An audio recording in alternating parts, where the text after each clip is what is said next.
cannibalism, violence, and wickedness were all attributes of the creatures born from the intimacy between angels and humans. They were called Nephilim. Although their origin is like that of a demigod, they were quite unique in their own way. Surprisingly, not much is known about this mysterious phenomenon. So, in this video, I will be revealing all the hidden details about these biblical giants, as much as I can without touching on Sumerian legends and the Anunnaki. Stay tuned. The children of God looked down upon the humans of earth, and they found them fair. But it was forbidden for the sons of God to leave heaven and walk the earth. They were overcome with lust for the daughters of men, and they greatly desired them. And so a group among them conspired to leave heaven and go down to earth. They left from on high. They left the gates of heaven behind them, and they descended to the earth. Those who left the hosts of heaven to walk upon earth among men became known as the fallen angels. Their children and descendants were called Nephilim. The Nephilim, however, were far too powerful for their human mothers. As a result, the mother of a Nephilim died during birth.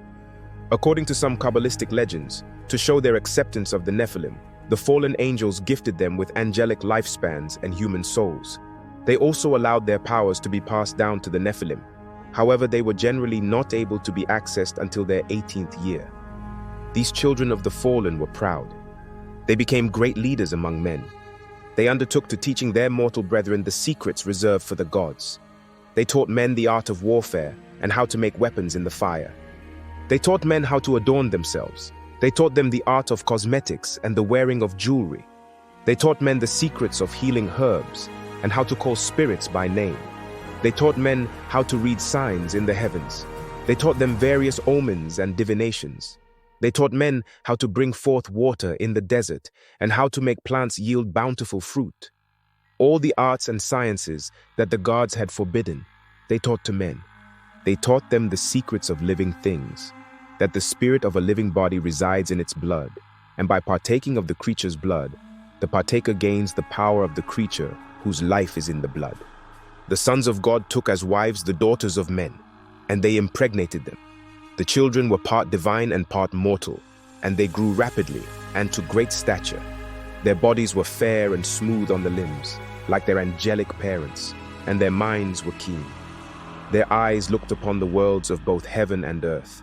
The mysteries hidden from men were revealed by their divine sight.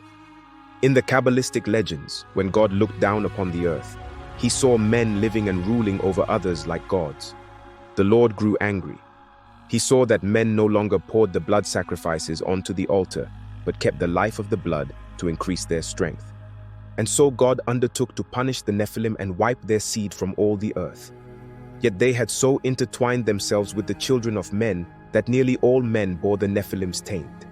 So, God hardened his heart against all mankind and was therefore determined to kill every last one. The Nephilim are mysterious beings or people in the Hebrew Bible who are large and strong. The word Nephilim is loosely translated as giants in some translations of the Hebrew Bible, but left untranslated in others. Jewish explanations interpret them as hybrid sons of fallen angels. The Nephilim were giants, the violent superhuman offspring produced when wicked angels mated with human women in the days of Noah. The sons of God began to notice that the daughters of men were beautiful.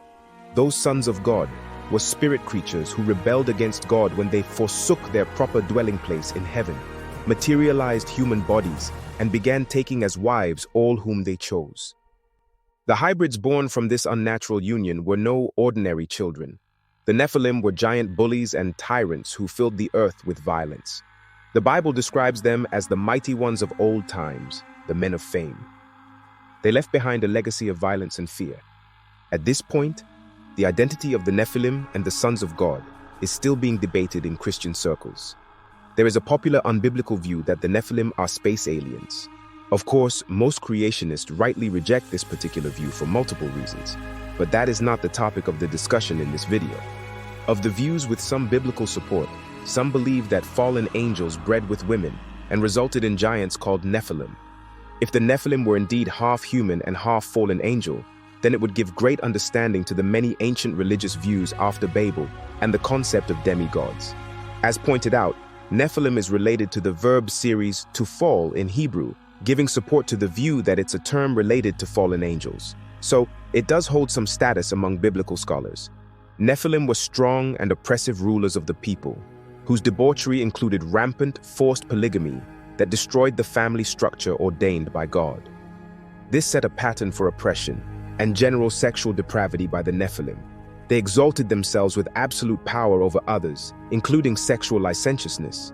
The Bible says the Nephilim were strong and warlike, and describes them as giants. They were tyrannical absolute rulers and probably aggressive conquerors. Such was the character of the men of renown. With these Nephilim in charge, it is easy to envision an utterly evil and lawless society in which the strong took anything they wanted. Oppression, violence, and sexual wantonness were conveyed from the rulers down to secondary administrators, down to lower bureaucrats, and finally down to the people themselves. This answers the question about the extraordinary wickedness of the society led by the Nephilim, which explains why God decided to destroy his creation. Of all the giants, Goliath is the most infamous, although the Bible never uses the term Nephilim to describe him. Goliath challenged the armies of Israel, and only David was brave enough to challenge him in battle. Goliath is described this way. His height was 6 cubits and a span. He had a bronze helmet on his head and wore a coat of scale armor of bronze weighing 5,000 shekels. On his legs, he wore bronze greaves, and a bronze javelin was slung across his back.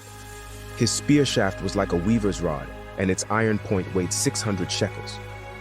Goliath's height was about 9 feet 9 inches in today's unit. His bronze coat of armor weighed about 125 pounds, and his spearhead weighed about 15 pounds. Of course, Goliath fell at the hand of David. A god is stronger than giants.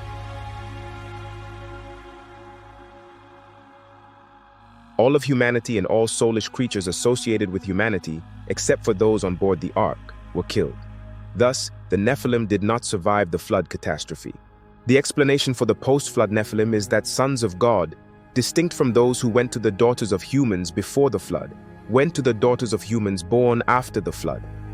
If these sons of God were fallen angels, then these fallen angels are in addition to the ones who are locked up in the abyss as a result of their having sexual relations with human females before the flood. Thus, the abyss would contain 2 sets of fallen angels, those who had violated human women before the flood, and those who had violated human women after the flood. If the sons of God were human males, however, this interpretation would imply that God had commanded the sons of Shem and/or Japheth not to have sexual relations with the daughters of Ham and/or Canaan. The violation of this command would have evidently produced a second generation of Nephilim. The belief of the Nephilim being human-angel hybrids is based on the belief and fact that the Bible only uses the specific phrase sons of God when describing angels. However, those who support the Sethite theory believe that a line of men, from Seth to Noah, were given the title sons of God because of their righteousness. When these righteous sons took wives from the impure women of other clans, particularly Cain's descendants, the Nephilim were born from their sinful union. Some supporters of this theory believe that these Nephilim were beyond redemption because of their defiled bloodline. Did you enjoy the video? Share your thoughts in the comments section. For more videos like this, please subscribe and hit the bell notification icon. See you all in the next video.